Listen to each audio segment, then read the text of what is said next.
Welcome back to Talk of the Town on 99.7, 1450 WHTC and WHTC.com. And we welcome you back to Talk of the Town for this Monday, December 13th. It's the second Monday of the month, which means we are joined in this segment by third-term Republican State House Representative Mary Whiteford. She represents most of Allegan County in the State House. She joins us via the via the Zoom connection. Good morning, Mary. Good morning, Gary. Good morning, everybody. Glad you are with us. And if you have a question for the representative, as I say when we have our Zoom conversations, don't try to get into the Zoom. I'm not extending that invitation. Just call us the old-fashioned way, 616-395-1450, 616-395-1450. Some things going on in Lansing involving the representative. I want to get her thoughts on it. First of all, you and second-term Republican Luke Merriman of Coopersville brought a nativity scene to the Capitol. Tell us all about it. Yes, so one of our former senators had this nativity set, and every year he put it out. It is an opportunity for anybody of faith to put up something that they believe in. So there's a menorah up there. Now we have a creche.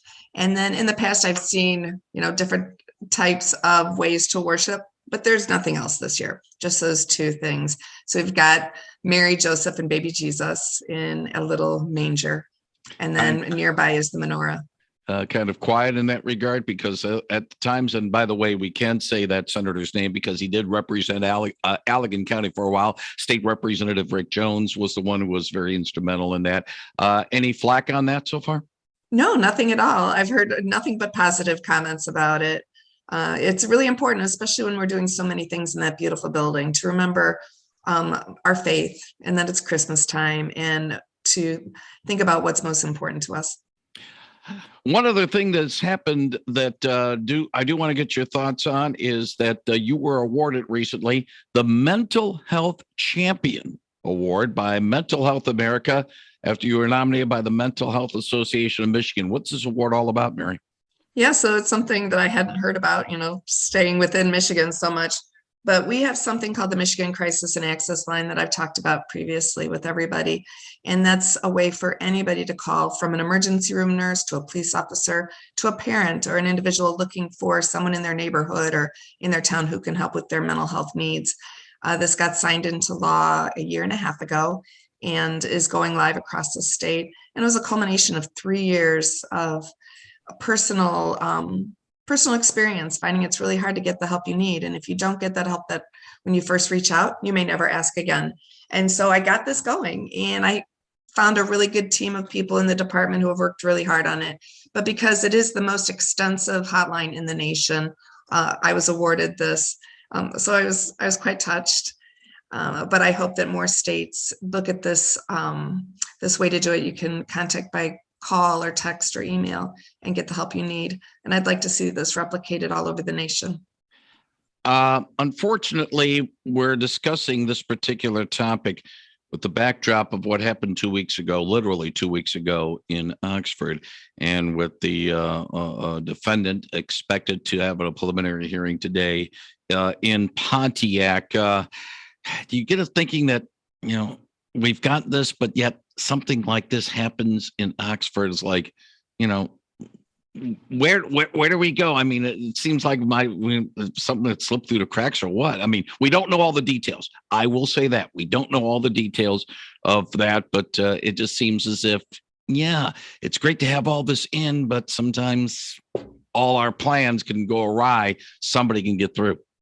I agree. There's always going to be an exception. Looking at what happened, it seems like there were quite a few lapses in judgment, but it's very hard for individuals in schools to make those determinations. What's really serious, what's not. I really wish they'd involved the police earlier in this particular case. But regardless, there's going to be traumas that our children face. There's a group called Common Ground, and they actually got the contract to man the phones for the crisis and access line. It's only in 2 spots around the state right now, but it's supposed to go statewide over the next year. But that company is called Common Ground, and they are physically going out and meeting with as many people as possible to help them through this trauma. So, if if we didn't have this particular response and the ability to have this response, then we would be 2 steps behind. So at least we're kind of even with how we address it. But overall, there's so many needs. Helen DeFoss Children's Hospital normally get about 5 challenging children a year who need really particular psychiatric needs in an inpatient setting. They're having 5 a month. I mean, there's definitely something going on related to the shutdowns last year and what these children are facing. It's going to take years to heal, but I think the number one thing is that we get those people out to help our mental health providers, social workers, psychiatrists, psychologists, to help the people of our state. I wish I had magic fairy dust, really, Gary. It's so tragic. And I hear over and over again about kids languishing in emergency rooms that can't find a place to go. So I'm trying to have these things started, because if you don't start, you never get anywhere. So like the crisis line is set up, crisis stabilization unit licensing is set up as a bill in statute, but we need to get those all over the state. There's just so many needs. And I just hope and pray that the efforts that I've had just from all my personal experiences help set things up as we move into the future. Because like I said, unless it's started, you're never going to get anywhere. And I've got so many great people who have worked with me and really almost unanimous support out of the House and Senate for each of my efforts. We just have to keep that big old ship moving forward and do our best. But we hear about kids today. It's so sad. It just breaks my heart. 616-395-1450. If you have a question for State Representative Mary Whiteford from the South Haven area, she represents most of Allegan County in the State House. You surprised or not surprised that I'm seeing, and I don't have the stats in front of me, but the mental health needs is sort of like moved exponentially greater since March of 2020. You surprised by that or not really? You know what? You never expect things to get so bad. I knew there was repercussions from kids being stuck at home and families being in distress and not having the balance of kids going to school. I had no idea it would be this bad, this fast. And it's scary. But one really nice thing, me, I have to bring in a ray of sunshine. So I noticed that there was a choir singing at the Capitol about a month or two ago. So I ended up inviting the Fenville Chorus to come and sing. They were there on Wednesday. So this group of kids singing Christmas songs, and they sang some patriotic songs. And they were just full of hope.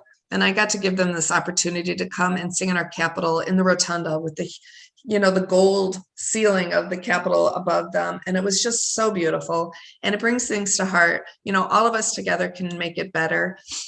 There's so much hope and the future is so bright for our kids if we just figure out ways to support them and give them these opportunities and let them see that there's a bigger picture than just what's between their 4 walls when they're at home. By the way, we are in a Zoom connection, and we're recording the video as well, so we'll make it available. But as Mary was saying about a ray of sunshine is through the windows on Mary here. So when she mentioned that, I sort of chuckled a little bit inside. Yeah. There's your ray of sunshine right there. Yes, it is very nice having some sunshine today. 616-395-1450. I want to get your thoughts about a story that's on our statewide wire this morning. State Superintendent Dr. Michael Rice is calling on lawmakers to address the statewide teacher shortage. He thanked them for allocating over $1 billion for supporting healthcare during the COVID-19 outbreak, but added the profound teaching shortage needs funding, saying the supplemental budget bill has money for recruitment and retention bonuses and says it needs to be passed. First of all, your response to Dr. Rice's comments. So I go down to the nuts and bolts. Why do teachers go into the field? Why do people who are in high school decide that they want to be a teacher? I have several nieces and nephews who went into teaching, and because they love children. Once they go into this field, then how do you have them feel valued to stay there?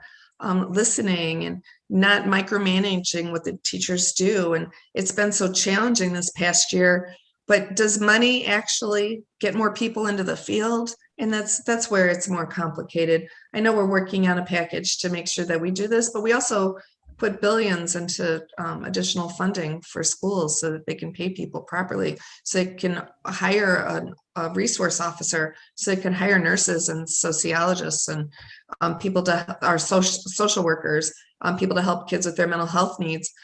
Do they want me to micromanage every single part of the money that's coming from the state going to the schools? That's challenging. And how do I make sure that that money is actually going to make a difference?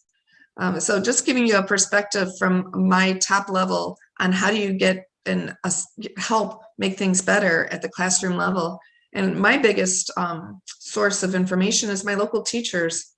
Do they feel valued? Then they love to stay in the field. Do they want to have those kids in the classroom? Absolutely. Do they want to stay safe when they're at school? So that's why I find it very challenging when somebody just says, give us more money. They need to prove to me more things that it's actually going to have an impact, because this money is taxpayer money. Every single person in the state pays taxes. And what are we doing to be most effective with it?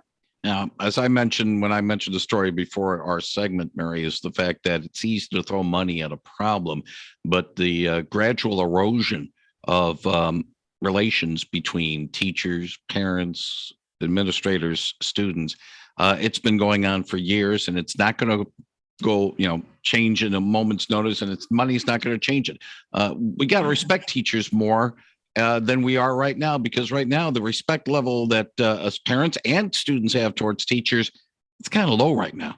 Yeah. So I had a really good conversation with the principal of Fenville Schools. He's such a great guy. I consider him a friend. And I said, what's really going on with these students? He said over the past year, they were in their homes. They, well, not so much in Fenville. They opened up their schools a lot more than other schools, but many of these kids were at home. They were their own bosses. Their parents were working. They could do what they want when they wanted. And then they got into a school environment where they had to deal with people face to face, and they had to follow rules, and they had to have their time dictated. And that was very tough for a lot of kids.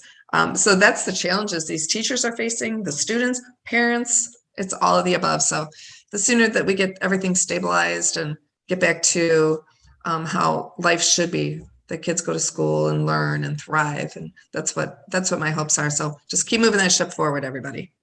Good morning. You're on the line with Representative Whiteford. Good morning. I'm hearing about the mental health, and it certainly is a problem. But I think associated with it is probably the broken home syndrome, and that has very much to do with it. And many young people and the broken homes are in frustration, and leads to mental health, leads to drugs. But I have a book here in my hand, Amazing Grace of Freedom by William Wilberforce. And there's a statement on the front written by Charles Colson. It says, William Force changed the course of Western civilization. And there was two things he wanted especially. It said William Wilberforce's goal was to stop slavery. And the second one was to reform manners. And against all odds, he did. And certainly there's room for reforming manners in the home. That's the big problem. We go against each other. We talk about race problems, but white against white in the home, black against black, it's there very much. And this book got the statement in the book that says this book was written so we will help you to understand the relevance of William Wilberforce and how one person plus God can make a difference in redeeming the culture. It will help you to learn about Wilberforce and his impact today on Christian leaders, and an inspirational book on how you too can grow in faith, knowledge, and understanding, and so make a difference in the world today. William Wilberforce's goal was to stop this slavery, and against all odds he did, but only by the grace of the Savior, the Lord Jesus Christ. The same Creator God has told you to go on an adventure to bring good news and discipline the nations. So fear not, go forth to love and serve the Lord by redeeming the time.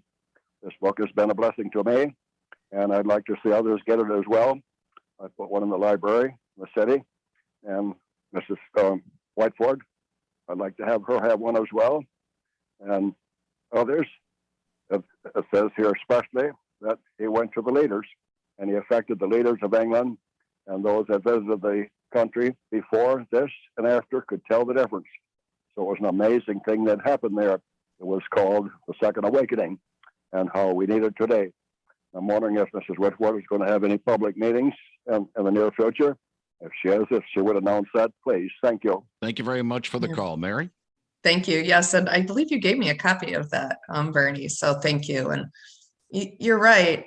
How do we affect the morals of every single kid, every single child, every person? I mean, we start from within and with our own families, right? And every single child that we come into contact with and people. So thank you for sharing that truth.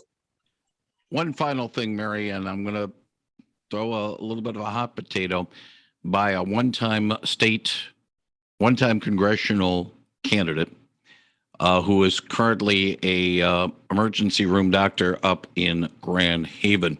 He has challenged the man who defeated him in the election, and probably is going to challenge all lawmakers to say, when are you going to step up and tell people to get vaccinated for COVID-19? If somebody said, Mary Whiteford, will you be stepping forward to try to tell people about this? Would you, or would you say something different? I appreciate that. I believe that every single person has the liberty to make the decisions of their own body. But I was an emergency room nurse. I saw every single illness that a child had. I got vaccinated. I went with my mom. I was the only one who stayed healthy out of my family because I was able as my mom's caregiver to get it last March. I got my booster Saturday night. I don't want to take a chance. So I will say I am vaccinated. It's worked for me, but I'm not going to force somebody else to do it as well. But it has made all the difference for me. And like I've told, and I actually did an op-ed in the Detroit News. It came out yesterday, just talking about my personal experience and how difficult it was to get the help for my husband. And I hope that there's some changes. Something that is in our bill that we're going to be passing out this week, and we had a hearing on it last week in appropriations, is setting up monoclonal antibody infusion sites all over the state and funding that. Our hospitals are overwrought with the amount of sick people. And so what we're working on is having every region in the state have an infusion center, as well as opening it up to nursing homes and other infusion centers where you give blood or transfusions, that kind of thing, people who get dialysis. So that's our hope, is that nobody is turned away when they have COVID and they're starting to have some lung problems, or if they have other medical issues. So I hope that this will make a big difference. And I want everybody, if you didn't get vaccinated, or if you did, go get the monoclonal antibodies. It makes a huge difference. Set it up. You have to have it within 10 days. The best is within 3 or 4 days. My husband, he started spiking a fever on day 7. If you start spiking a fever like that and you start having lung problems, get the infusion. It turns the course within the matter of hours. If you need to get a hold of State Representative Mary Whiteford, her office phone number is 517-373-0836. 517-373-0836.